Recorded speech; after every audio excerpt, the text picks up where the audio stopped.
Estamos de volta e hoje entrevistando o engenheiro Antônio Augusto Almeida. Doutor Antônio Augusto, a propósito de rio, aliás, antes de rio eu queria lhe perguntar uma coisa. Qual é a leitura, o diagnóstico que o senhor dá da barreira do Cabo Branco? E eu queria lhe perguntar, como é que se deixa chegar àquele ponto? Sim, então, como nós dissemos, é um fenômeno que está acontecendo da erosão do Cabo Branco. E eu estive na prefeitura, na primeira gestão do Ricardo Coutinho, como secretário de Meio Ambiente. E trouxe para a secretaria, evidentemente com a anuência do prefeito, essa coisa de resolver o problema lá da barreira. E havia um projeto lá, deixado pelo prefeito anterior, Cícero Lucena, mas era um projeto caríssimo, né, de um valor muito alto, e que causava um impacto muito grande ali na frente do Cabo Branco, né, na barreira. Aquele segmento ali do mar. Inclusive ali tem uma biota, quer dizer, a biologia marinha ali é muito rica, né, de espécies, inclusive espécies que ainda não foram identificadas. E ali? E o projeto previa um aterro, que eles chamam de engordamento de praia, né, um aterro enorme, ia soterrar toda essa tesouro, né? Coisa. Então, nós resolvemos naquela ocasião que, em vez de contratar logo um projeto de engenharia, para depois estudar os impactos que esse projeto poderia provocar, ou certamente provocaria, nós faríamos primeiro um grande diagnóstico ambiental e com especialistas em projeto também, para que a partir desse diagnóstico se propusesse uma solução para aquilo a menos impactante possível, inclusive até de impacto de ordem estética, né? Porque a lei federal que fala na questão do licenciamento ambiental define os impactos ambientais em que tem impacto de ordem estética, porque é uma paisagem notável, uma paisagem histórica, aquela do Cabo Branco, então tinha que ser preservada também, né? Bom, e felizmente essas pessoas, foram 4 universidades que se envolveram nisso, e esse grupo, financiado pelo Ministério do Ministério Turismo? Não, da Integração Nacional, né? Eles fizeram esse estudo e a proposta era uma proposta simples, porque tem um arrecife lá, ali cerca de 800 metros da praia, tem um arrecife, né? Só que esse arrecife, ele foi muito deteriorado ao longo do tempo, destruíram para poder passar com embarcação, e os corais já não existem na área, enfim. Então é um arrecife muito degradado e tem umas aberturas. Inclusive, nesses estudos se verificou que, coincidendo com a abertura e na direção sudeste, que é a direção do vento, é onde há um maior estrago na barreira, exatamente. Então a proposta era fechar essa abertura do arrecife e aumentar a altura do arrecife. Hoje no mundo todo está se trabalhando muito com arrecife artificial, né? Arrecife feito pelo homem para proteger o litoral, né?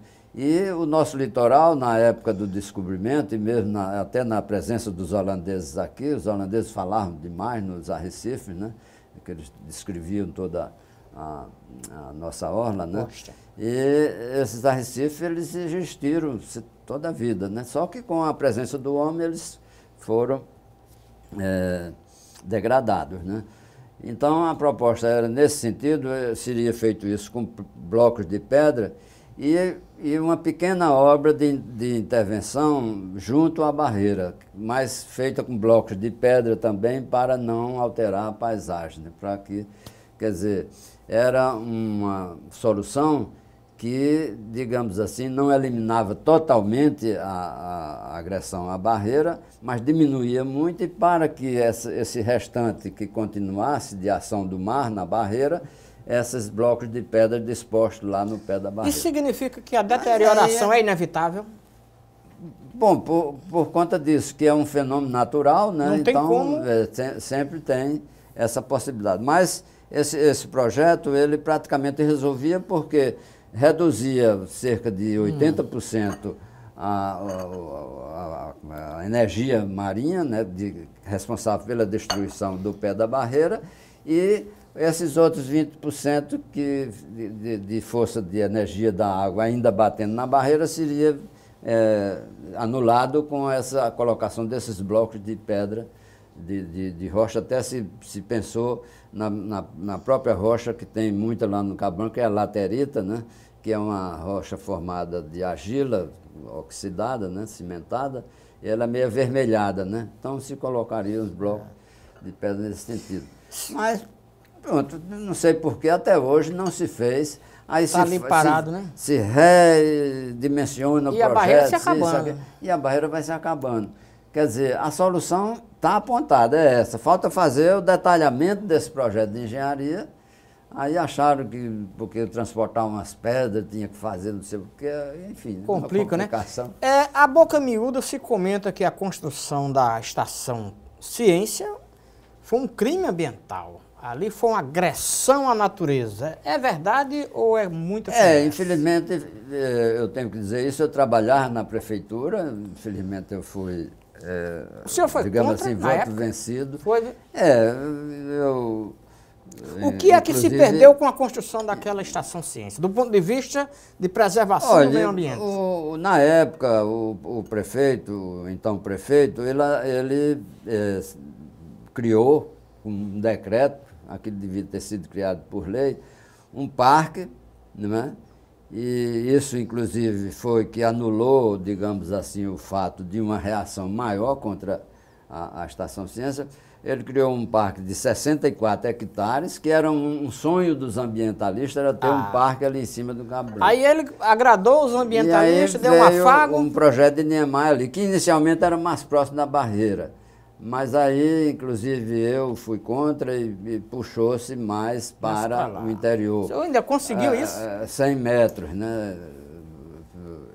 Que eu não sei se tem 100 metros, mas o que ficou na época estabelecido é que seria 100 metros de distância da borda da barreira, né?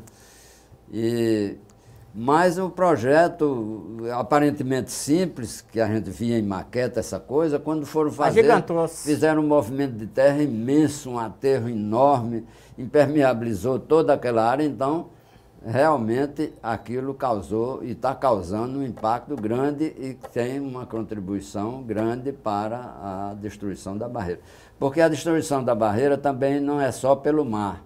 Ela tem as forças do lado do mar e tem as forças do lado do continente. Erosão de águas pluviais, etc.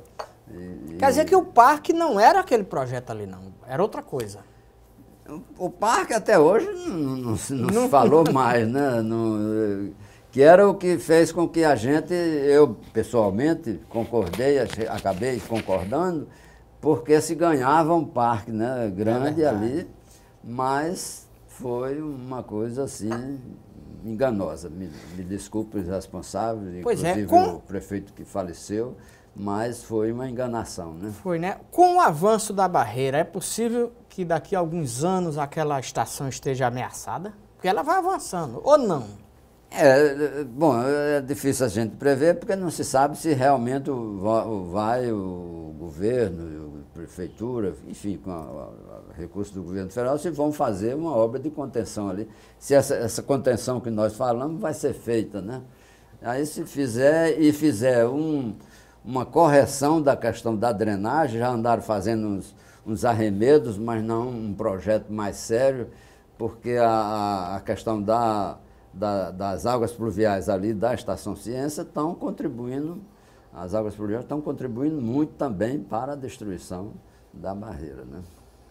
Então, pelo que a gente está vendo, tem muitos projetos que agradam aos olhos, mas no fundo tem isso que eu digo, os impactos, às vezes, só cientificamente é que eles são descobertos assim, e quando nós, ambientalistas, às vezes levantamos, quando se anuncia um projeto que a gente levanta esses impactos, as pessoas que defendem aquele projeto e que não têm sensibilidade ambiental. Lá vem o chato com a conversa lá vem o xiita, o chato, não sei o quê.